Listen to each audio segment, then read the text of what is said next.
Oral questions. Questions orales. The Honourable Member for Chicoutimi-Le-Fjord.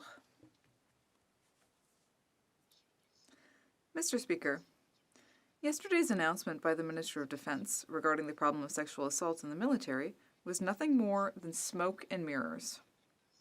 It's been 6 years now since the tabling of the Deschamps report, which outlined the problems in the military. The reality is that for 6 years, Mr. Speaker, the government has done nothing. This so-called feminist Prime Minister has failed to protect women. Will he admit it?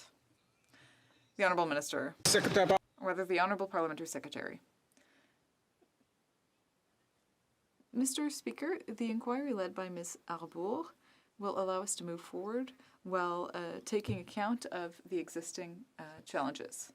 As Ms. Deschamps said, I applaud the nomination of Ms. Arbour. I think that her mandate will be broader than mine. This will not simply be a repetition of what I did. We need to do things properly. Thank you, Mr. Speaker. The Honourable Member for Chicoutimi-Le-Fjord. Mr. Speaker, the headlines this morning are unanimous. Yesterday's announcement is, quote, frustrating and cruel, a disappointment all around. It's just taking people for fools. Not only has the Prime Minister done nothing for the last 6 years on sexual misconduct issues in the Army, he also protected his boys' club. The Minister of Defence knew, the Prime Minister's Chief of Staff knew. So how does he explain his government's complicity in the military's silence over sexual misconduct? The Honourable Parliamentary Secretary. Mr. Speaker, this is what we know.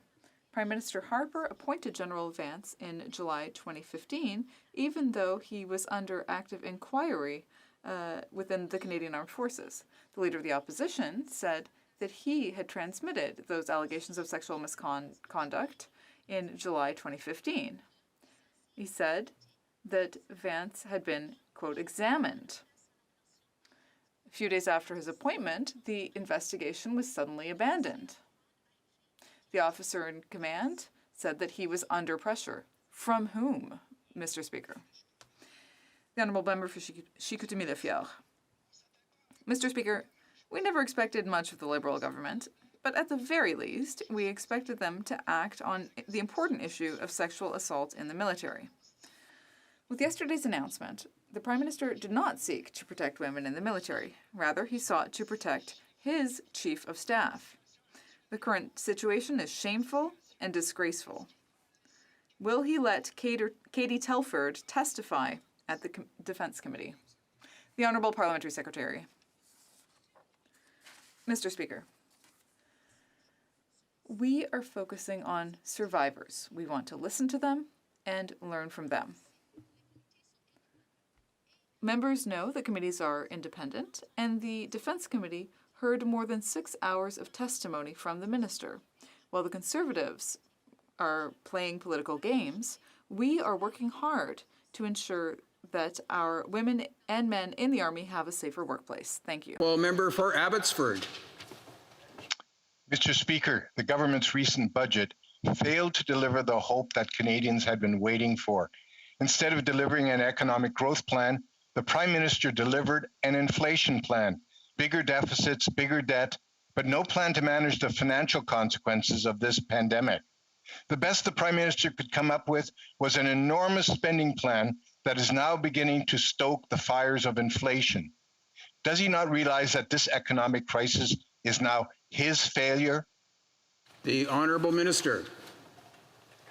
Mr. Speaker, from the very beginning, the Conservatives have been arguing that it was too expensive to support Canadians. You know, my neighbor who told me she could buy groceries because she had access to CERB when she lost her job, she doesn't think that these were too expensive. The business owners in my community who were able to keep their doors open and workers on payroll because of the supports that we advanced did not think this was too expensive. The Conservatives should acknowledge that in the time of need that we are experiencing, the Government of Canada should be there to support households and businesses so they can contribute to the economic recovery when COVID-19 is finally a thing of the past. The Honourable Member for Abbotsford. Well, the Liberals have abandoned Canadians. They're now complaining about rising prices and the cost of living. Groceries, gasoline, housing, and now long-term interest rates are going up. and it's only going to get worse.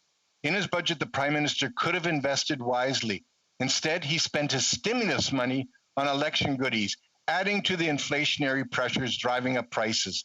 Canadians are literally paying the price for his mismanagement of our country's finances. Does he not realize that this economic crisis is now his failure? The Honourable Minister. Mr. Speaker, it's incredulous that the Conservatives would describe election goodies as things like supporting women so they can take part in the economy when COVID-19 is over. It's ridiculous that they think investments that will grow the green economy and put people to work is something beyond what the government should be focused on. It's incredible to me that they think supporting young people after the impact COVID-19 has had on their job prospects is the wrong approach. Why do the Conservatives insist that supporting Canadians has been too expensive every step of the way? The Honourable Member for Saint-Jean. Mr. Speaker, the backlog of immigration files for skilled workers in Quebec has reached 50,000. Yesterday I asked the Minister what he was doing to solve the problem, and he said that he had hired 56 more people, or rather accepted 56 more people this year than last year. Well, you're going to need more than that to deal with the backlog of 50,000 files. Seriously, what will the Minister do to solve this issue? Because it's not going to solve itself. The Honourable Minister. Thank you, Mr. Speaker. Just a clarification. It's not 56 people. It's 56 people compared to the same period last year. And that's why we were able to welcome more than 7,000 new qualified permanent residents into Quebec. Our government is continuing to respect our targets, so that Quebec should be able to get all of the skilled workers it needs. The Honourable Member for Saint-Jean. Mr. Speaker, federal delays in immigration are not new. Right now, Ottawa has a backlog of 50,000 files for skilled workers in Quebec. In 2018, it was 37,000 files. In 2011, 33,000 files, which prompted the Immigration Committee to publish a report entitled Reducing Canada's Immigration Backlog and Wait Times. In 2007, the wait times for skilled workers in Ottawa was 63 months. So the more things change, the more they stay the same. What will the Minister do to fix decades of neglect? The Honourable Minister. Mr. Speaker, I'm very proud of the work that our government is doing on immigration. We have made a lot of progress while working with the government of Quebec. Every week, I work with my counterpart there to move forward on immigration issues. There is still work to do, but we are continuing to work collaboratively to ensure that our immigration system continues to serve Quebecers and Canadians. The Honourable Member for Rosemont-la-Petite-Patrie. Mr. Speaker, the Liberals love to present themselves as champions of the French language, but in real life, federal agencies don't even have to report their progress in complying with the Official Languages Act. An act, by the way, that the Minister promised to reform, but still hasn't. They've been in power for 6 years, and still nothing. Radio silence.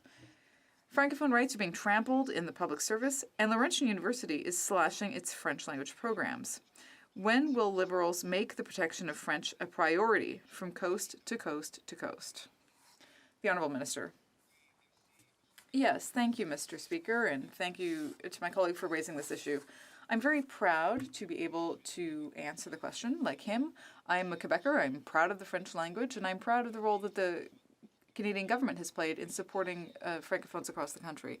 I'm also very proud of the work done by my colleague, the Minister for Official Languages, not only on this file, but also more broadly in order to reform our measures and programs to support Francophones across the country, as was done, for example, for the Francophone University in Ontario. Island Powell River.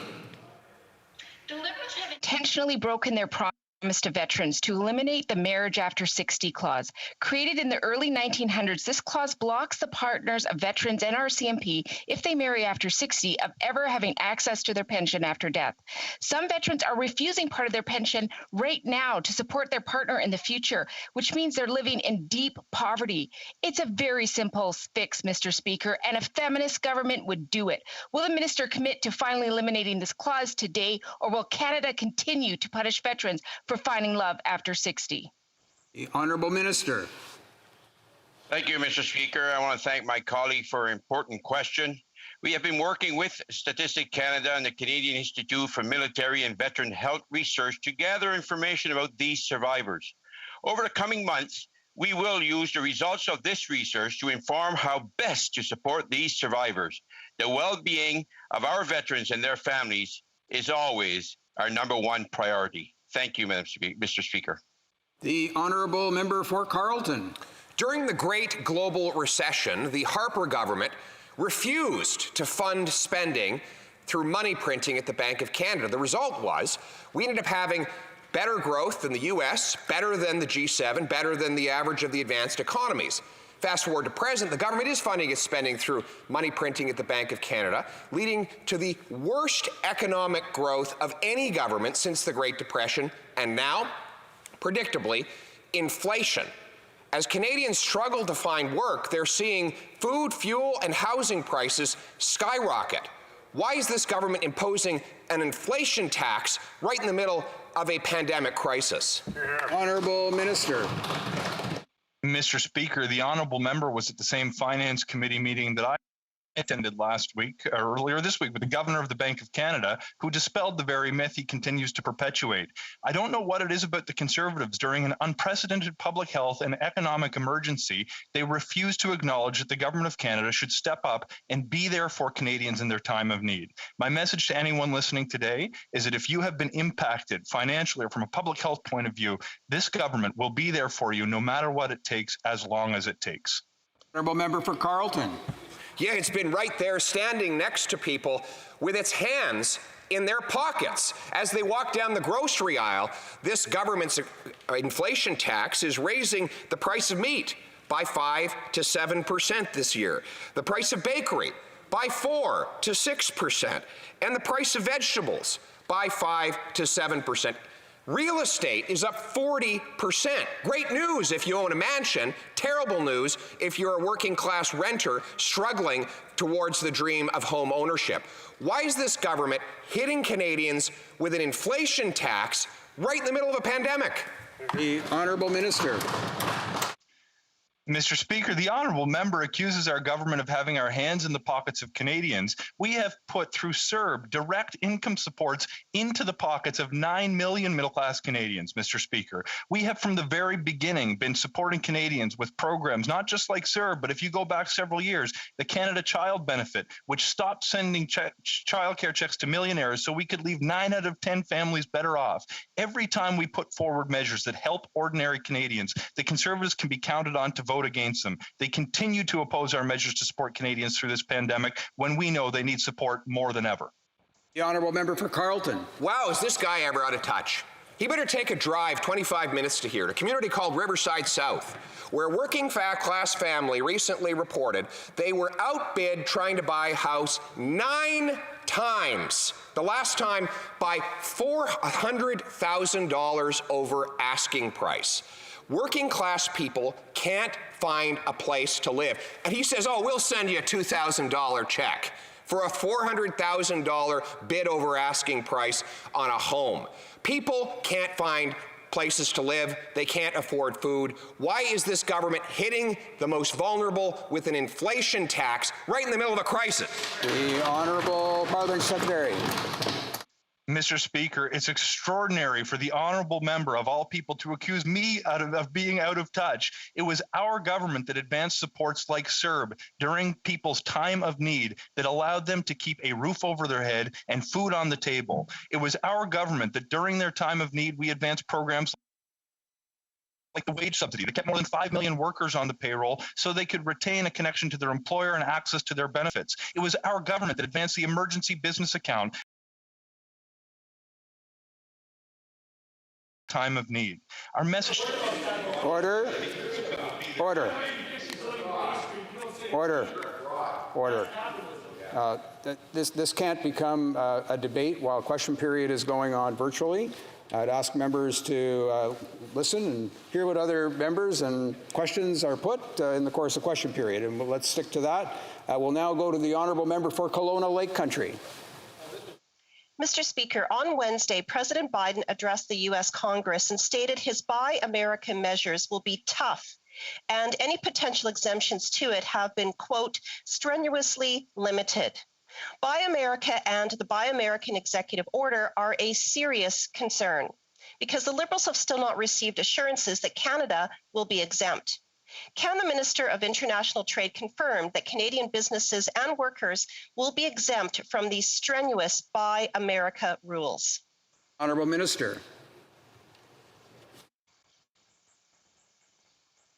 I want to thank the honourable member for that question. I want to assure Canadian businesses and workers that we are absolutely standing up for them, absolutely working for them, and we are actively engaged with our American partners. I raised this issue with the president, as well as with my colleague, the new U.S. Trade Representative. We're going to continue to work in the interest of our Canadian businesses, just as we have over the last 5 years. Thank you, Mr. Speaker. The Honourable Member for Kelowna Lake Country. Well, Mr. Speaker, what has changed? CBC reported in January that the first phone call between the Prime Minister and U.S. President was warm, friendly, and collegial, according to a senior government official. The official reportedly said, quote, "Many of the priorities are aligned. He's got a good rapport with us and wants to work with us, as we do with him." Well, here we are, about to enter May, and the U.S. stance on Buy America has gotten even stronger. Can the minister explain why we're moving backwards? The Honourable Minister. To the contrary, we have a plan, a roadmap between Canada and the U.S. We continue to work with the United States on building backs for the benefit of Canadian businesses and workers, both in the United States and in Canada. I want to assure Canadians that should there be any efforts to expand or introduce new domestic content requirements, that we will absolutely ensure that that does not apply to Canada or affect our Canadian supply chain. We're an integrated market where we have integrated supply chains, and we will continue to work with our American partners. The Honourable Member for Kelowna Lake Country. Well, Mr. Speaker, President Biden's comments clearly show the U.S. is not backing down from Buy America measures. In January, a readout from the Prime Minister's office stated, quote, "The Prime Minister and President agreed to consult closely to avoid measures that may constrain bilateral trade, supply chains, and economic growth." How's this working for us? It's obviously not. Will the minister get serious on the file, get on the phone, and secure an exemption for Canadian exporters? The Honourable Minister. I want to assure the honourable member that I and the government are working at all levels with our American partners. They are our largest trading partner. Our supply chains are incredibly connected. We will continue to work with the Americans to ensure that we reinforce this deeply connected and mutually beneficial economic relationship so that we can grow middle-class jobs here in Canada as well as in the United States. Thank you, Mr. Speaker. The Honourable Member for Manicouagan. Thank you, Mr. Speaker. The federal government has jeopardized the crab fishing season by closing 37% of the capacity at the Cap-aux-Meules port. Lobster season is starting this week and absolutely nothing has changed. There's still a 37% closure. There's no work, no plan, no compensation, and above all, no leadership from the member for Gaspésie-les-Îles de la Madeleine. When will the federal government intervene in Cap-aux-Meules to resolve the situation on behalf of the entire fishing industry? The Honourable Minister. Mr. Speaker, we understand how important access to wharfs and fishing facilities are for fishers. This is a top priority for us. We want to make sure that the issues at Cap-aux-Meules are taken care of. We're working with our colleagues in transport to do just that, and I'm happy to work with that member directly to bring her up to date with all the good work that is happening. The Honourable Member for Manicouagan. Mr. Speaker, that's not enough. The fishing industry wants action, and they've been waiting for decades. Right now, not only are they concerned about this season, they're worried about how the harbour might deteriorate to the point where the 2022 season would be compromised. Magdalen Islanders want the studies on the state of the harbour to be public. They want an independent second opinion. They want federal compensation for their losses. They want a federal administrator on site. In short, they want a plan. And right now, there isn't one. What is Ottawa going to do to solve this problem? And what will it do for Magdalen Islanders? The Honourable Parliamentary Secretary. Mr. Speaker, we have been working diligently to make sure that there are alternative facilities available so that fishers can have access to facilities so that they can continue to fish and have access.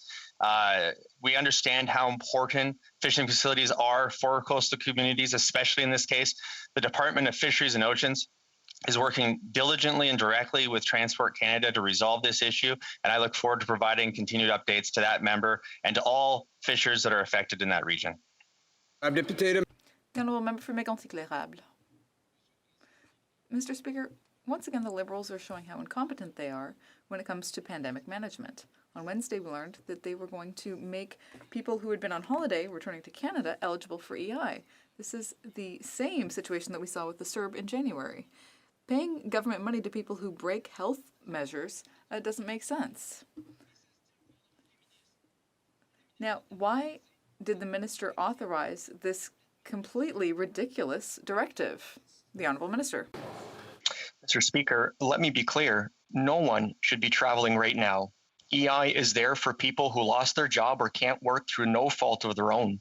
Taking a vacation against clear government advice is a choice. We are focused on supporting workers who have lost their jobs, are sick themselves, or who need to take time off to look after loved ones. That is our focus, Mr. Speaker. The Honourable Member for Mégantic-L'Érable. Mr. Speaker, a TVA journalist had to make a phone call to get the government to back off. Now,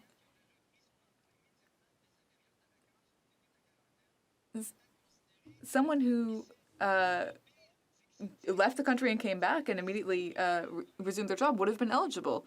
So on Friday, they're saying that this is no longer the case. But this is completely ridiculous, Mr. Speaker.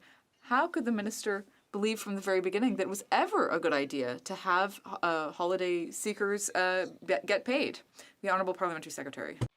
Mr. Speaker, allow me to reiterate, no one should be traveling right now for non-essential reasons. EI is there for people who lost their job or are unable to work for reasons outside their control. Thank you, Mr. Speaker. The Honourable Member for Northumberland, Peterborough South. Mr. Speaker, today is tax filing deadline, a day dreaded by millions of Canadians. Despite the third wave of a pandemic, nearly 1 million taxpayers locked out of the CRA online portal, record wait times to contact CRA, and calls from millions of Canadians, tax professionals, and even opposition parties. This government has stubbornly refused to extend the tax filing deadline. Will this government, who took 2 years to file a budget of their own, give Canadians a much-needed break and extend the tax filing deadline? The Honourable Minister. Stands that this tax season is stressful for Canadians, and we will continue to be there for them every step of the way. An update to the Canada.ca website temporarily disabled the website web links necessary to access CRA portals. Let me be clear, at no point was CRA IT infrastructure seriously compromised, and the glitch was very brief. The situation is now resolved, and Canadians can access to those services is restored. The Honourable Member for Stormont Dundas, South Glengarry. Mr. Speaker, the government's response to our ask to extend the tax deadline is absolutely tone deaf. We're not talking about a glitch on a website. We're talking about millions of Canadians that are being told to stay at home. They can't complete their taxes by the deadline. They're going to miss out on benefits. There's going to be gaps and continued chaos. They call CRA. They're on the phone for 4 hours. They ask for things to get mailed to them. They're not even here yet, and the deadline is here. Mr. Speaker, our ask is very clear. Why won't the government show some compassion and common sense and extend the tax deadline to June 30th to give people the relief that they deserve and need? Honourable Minister or Parliamentary Secretary. Mr. Speaker, our government understands that this tax season is stressful for Canadians, and we will continue to be there for them every step of the way. In February, we announced the recipients of emergency and recovery benefits would be eligible for interest relief if they file their 2020 income tax returns. The CRA also has strong taxpayer relief provisions in place where taxpayers can be relieved of penalties and interest if these are incurred for reasons beyond their control. These measures will ensure that Canadians who need help this tax season will receive it. Thank you, Mr. Speaker. Member for Edmonton, Strathcona. This week in Alberta, we witnessed overtly racist lies from Jason Kenney, who blamed Indigenous people for the rapid rise of COVID cases in Wood Buffalo. Indigenous people in Alberta need help to fight this virus, not the blame from Jason Kenney's failures. Indigenous leaders like Chief Alan Adams of the Athabasca Chippewan First Nation have called for more safety measures to stop the rapid spread of COVID-19, but they've been denied. When will the federal government step in and get vaccines into the areas hardest hit, like Wood Buffalo? The Honourable Minister. Thank you, Mr. Speaker. And I want to thank the Honourable Member for her question. And I too feel that those comments by the Premier of Alberta cast aspersions on Indigenous peoples in the province who have actually been at the forefront of stepping up for vaccines. I'm proud of what our government has done. Their vaccines are underway in 614 Indigenous and territorial communities. And with vaccine production ramping up over the next month, I look forward to more and more Indigenous peoples being vaccinated here in our country. Thank you, Mr. Speaker. Honourable Member for Courtenay Alberni. Mr. Speaker, the Liberals have abandoned startups and new businesses when they need help the most. Jennifer, who owns True Movement, Dance, Fitness, and Yoga in my riding, had just signed a lease and had invested over $30,000 in improvements when the pandemic began and has since been left without any support, no rent support, no wage subsidy, no help at all because of her business started after the pandemic began. But she, just like every other business owner, has had to close her doors to protect public health. With nothing for startups in Budget 2021, will the government admit they failed new businesses and immediately expand their support programs to help people like Jennifer? Honourable Minister. Mr. Speaker, I want to assure the honourable member that we know how difficult it is for small businesses as they continue to contribute in this fight against COVID-19. We have been with businesses right from day one, ensuring that they are supported. Budget 2021 has expanded existing supports for small businesses. This also includes more accessibility through the Canada Small Business Finance Program that will cover startup costs, digital adoption costs, and we are also going to be lowering credit card fees for small businesses as well. Our work isn't finished. We'll continue to work to assist our small businesses through this very difficult time. Honourable Member for Markham-Stouffville. Mr. Speaker, I've heard from many people in my riding of Markham-Stouffville who agree that weapons specifically designed for military purposes have no place in our communities. Despite this, the leader of the Conservative Party has made numerous promises to the gun lobby to return military-style rifles to our streets and revoke enhanced background checks. Can the Parliamentary Secretary to the Minister of Public Safety and Emergency Preparedness please inform this House what we are doing to protect Canadians? Honourable Minister or Parliamentary Secretary. Mr. Speaker, I want to thank the honourable member for Markham-Stouffville for the important question and for her tireless advocacy to promote safer communities in her part of the country and across the land. Tomorrow marks the one-year anniversary since weapons designed for military use were prohibited, since we moved past thoughts and prayers and acted.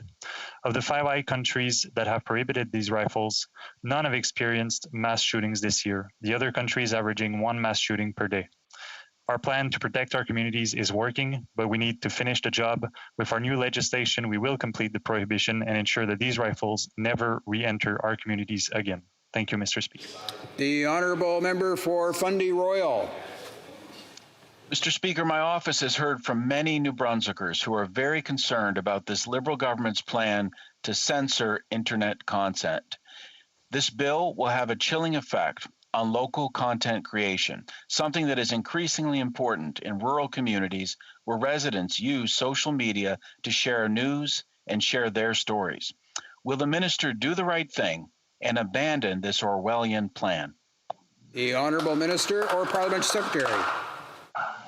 Mr. Speaker, the Conservatives appear to have chosen to take the side of social media web giants over the interests of our artists. Those are our neighbors who work in an important cultural and economic industry in our country. Individuals who post to social media are excluded. Content is not moderated. The amendment to the Broadcasting Act would require social media companies who make money acting like a broadcaster to be treated like a broadcaster. Walks like a duck, quacks like a duck, is treated like a duck. Why do the Conservatives want special treatment for social media web giants? The Honourable Member for Calgary Forest Lawn. Bill C-10 limits the freedom of speech of the Canadian people. Many immigrants and refugees come here to enjoy freedom and liberty that they did not have the luxury of back home. This bill gives power to a big government institution which can use its power to silence and oppress marginalized groups online. Why won't this Liberal government stay out of the lives of consenting Canadians and let people live free from the hands of big government? The Honourable Minister or Parliamentary Secretary. Mr. Speaker, the Broadcasting Act regulates broadcasters like CTV, CBC, and Chorus as we have known it for the past 30 years. The Conservatives are protesting that we are extending those same rules to web giants, including social media giants like Facebook, if they act like a broadcaster. The Broadcasting Act does not moderate content. It didn't before, and it won't now. The Act would require that any company acting in a similar manner as our Canadian broadcasters has to contribute similarly. Why are the Conservatives seeking special treatment for foreign-owned web giants over our Canadian cultural sector and broadcasters? The Honourable Member for Charleswood St. James, Assiniboia Headingley. Mr. Speaker, B'nai B'rith Canada reports that over 7 anti-Semitic incidents occurred every single day in Canada last year. Jews were shot at with pellet guns, and a student in Winnipeg was attacked and told that Jews should go back to the ovens. The Prime Minister has said over and over again that he'll stand up to anti-Semitism whenever and wherever it occurs. But this is the 5th consecutive year we've seen record numbers. When will he take action to end this disturbing rise of anti-Semitic attacks in Canada? Honourable Minister or Parliamentary Secretary.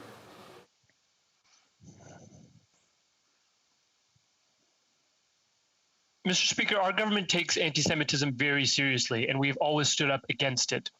We've put in place an anti-racism action plan that specifically outlines a definition that is internationally accepted with respect to anti-Semitism. We've beefed up the funding for the Security Infrastructure Program to protect synagogues and other places of Jewish cultural significance, and we are taking action to combat online hate. Thank you. The Honourable Member for West Nova. Thank you very much, Mr. Speaker. Budget 2021 proposes to provide $300 million on a cash basis over the next 2 years to Fisheries and Oceans Canada to repair, renew, and replace small craft harbors. This amount is ridiculous, knowing that in Western Nova Scotia, almost $500 million is needed to address deferred maintenance and safety upgrades. Fishers across our country have and continue to work tirelessly to contribute directly to their communities. They deserve wharves that are safe and respond to their modern needs. Can the minister tell me how much will be allocated to the ports that needed in West Nova? The Honourable Minister or Parliamentary Secretary.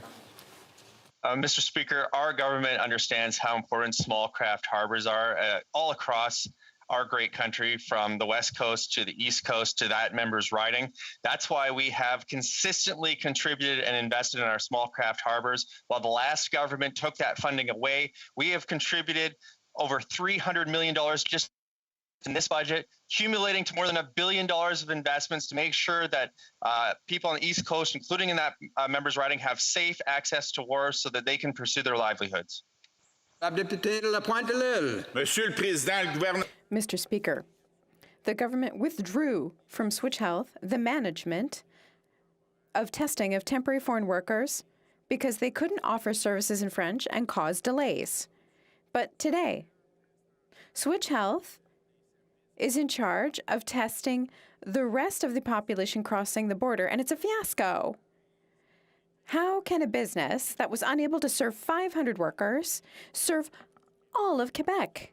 When will the government replace Switch Health in Quebec? The Honourable Parliamentary Secretary. We agree that delays or not being able to provide service in both official languages is unacceptable. That's precisely why Health Canada and the Public Health Agency has moved forward with a new provider.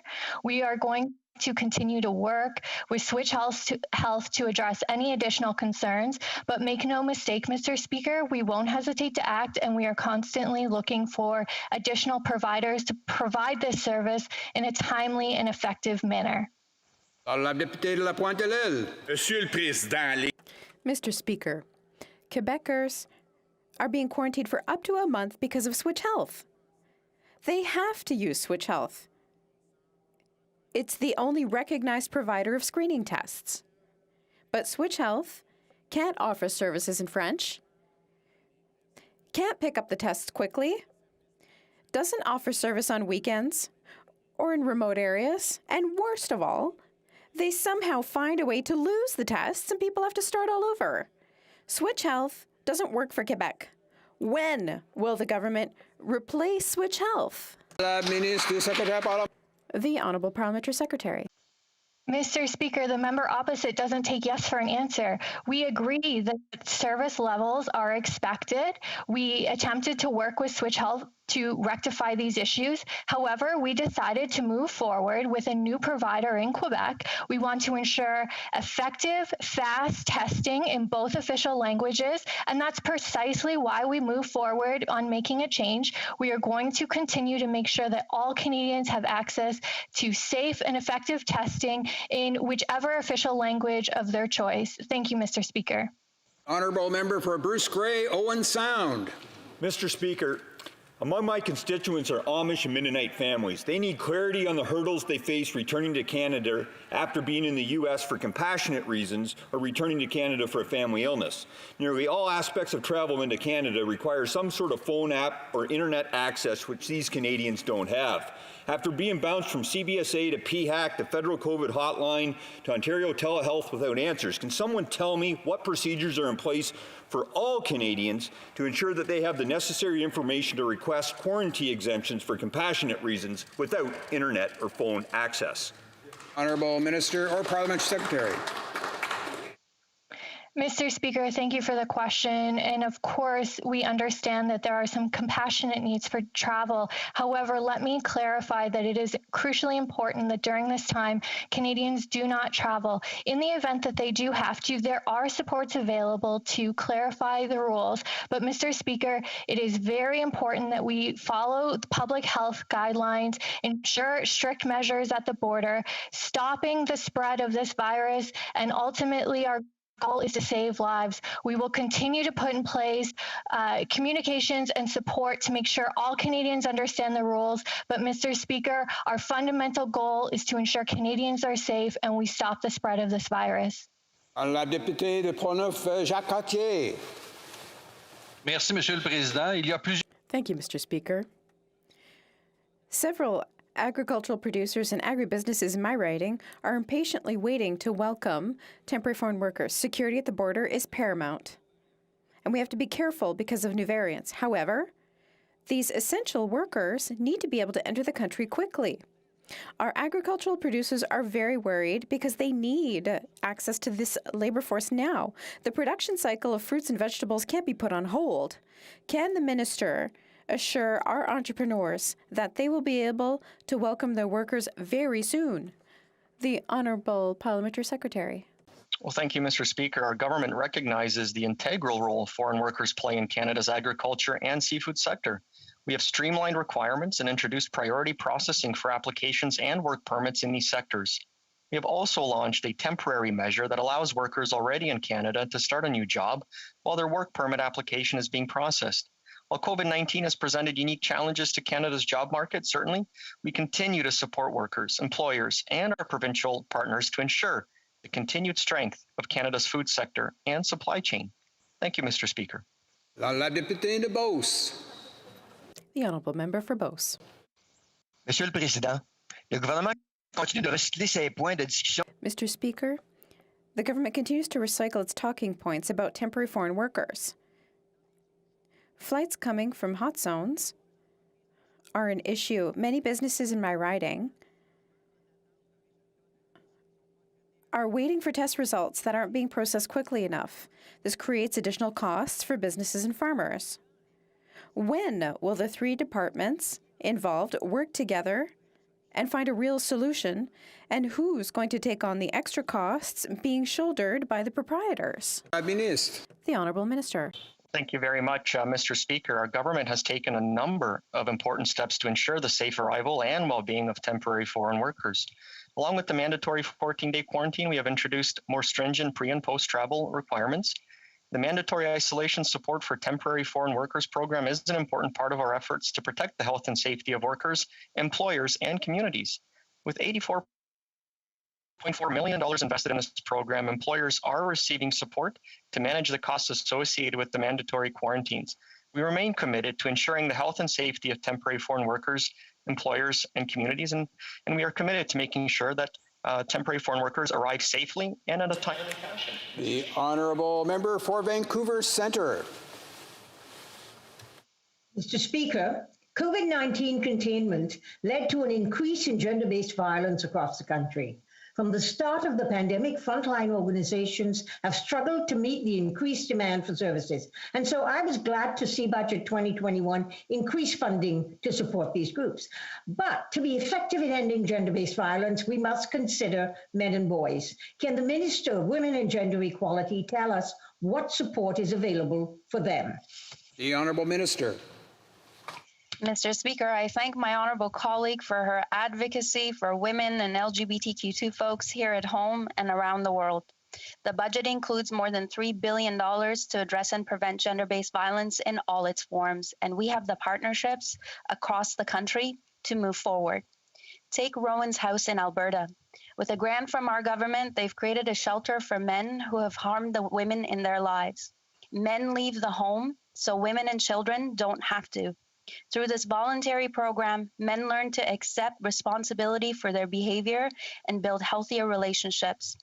Increased investments for women's organizations and additional funds to engage men and boys will save lives. For St. Albert, Edmonton. Mr. Speaker, in what has been characterized as a full-blown assault on freedom of expression, the Liberals amended Bill C-10 to give the government the power to control the social media content of everyday Canadians to ensure that it matches, quote, the government's vision, closed quote. This is nothing short of a rebellion. Why is it that when it comes to freedom of expression, this government's approach is that it can be damned? Honourable Minister or Parliament Secretary. Mr. Speaker, let me be clear.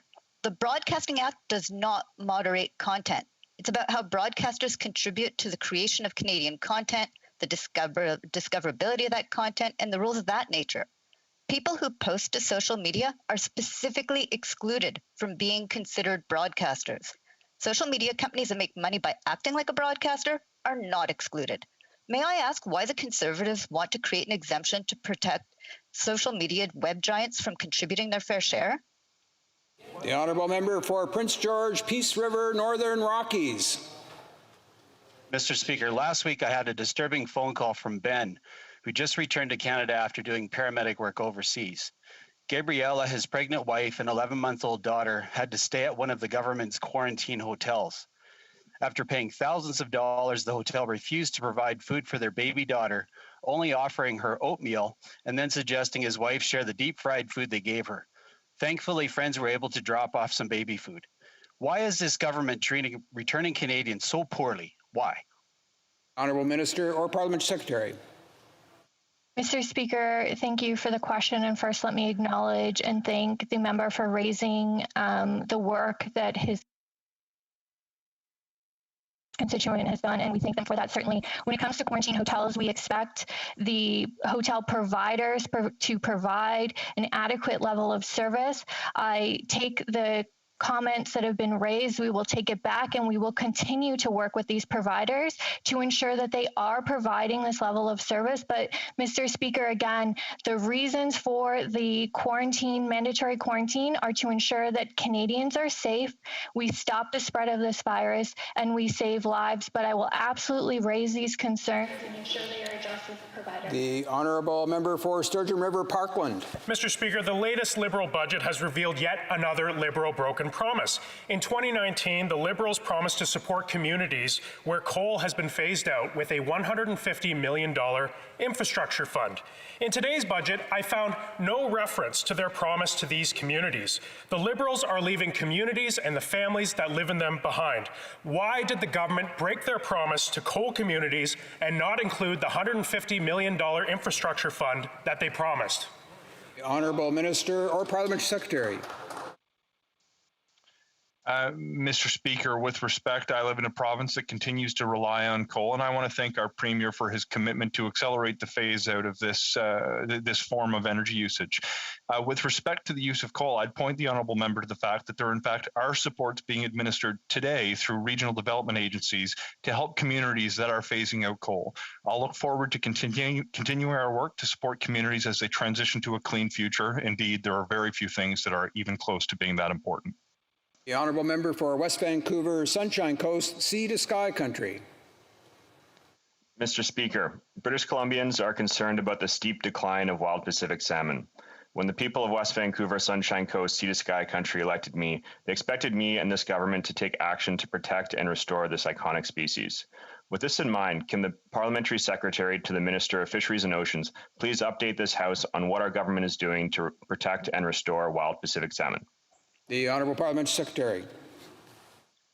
I would like to thank my friend for this question and for his leadership on this issue. I'd also like to thank my colleagues in British Columbia who work so hard to advocate for our iconic wild Pacific salmon. Through Budget 2021, our government is investing an unprecedented $647 million to both protect and restore our wild salmon stocks. This is a historic investment at a crucial time.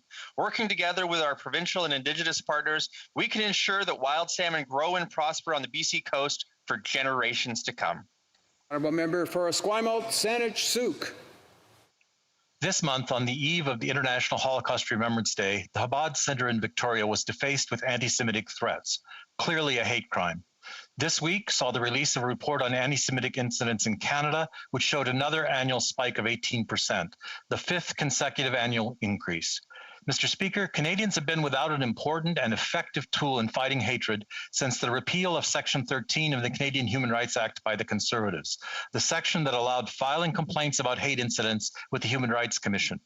When will this government table legislation to restore Section 13 so we can move forward in the fight against hatred of all kinds?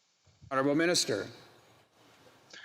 Thank you, Mr. Speaker, and I thank my honourable colleague for the question. Anti-Semitism and all forms of hate have no place in Canada. Our government is unwavering in its commitment to diversity and inclusion, including tackling all forms of systemic racism and discrimination that is informed by lived experience. Mr. Speaker, 85 projects worth over $15 million have been selected through a call for proposals to support the Anti-Racism Action Program and its objectives, which will help combat all forms of racism and discrimination, and we will continue to be unwavering in our fight against racism, anti-Semitism, and all forms of hate. The honourable member for Nanaimo, Ladysmith. Thank you, Mr. Speaker. Students and young people in Canada have been greatly impacted by the pandemic. Mental health challenges and dropout rates have been rising in universities, colleges, and trade schools, and students continue to be crushed by debt. Northern European countries have built their knowledge-based economies on free post-secondary education. They invest in their people and have a highly educated workforce. Will the government make tuition-free post-secondary education a pillar of the post-COVID recovery plan? The Honourable Minister. Thank you, Mr. Speaker. I thank the honourable member for his question and for his advocacy on this important issue. Young Canadians and students must be at the centre of our recovery, not only to help them rebound today, but to invest in their future in our economy. That's why through Budget 2021, we're investing $4.1 billion to make student debt easier to pay down and to provide direct support to students who need it most. This includes waiving the interest on federal student loans for an additional year, enhancing the repayment assistance plan, doubling the Canada Student Grants for 2 more years, and extending disability supports. Mr. Speaker, we're proud that our response represents one of the largest youth support packages in the world. Thank you, Mr. Speaker.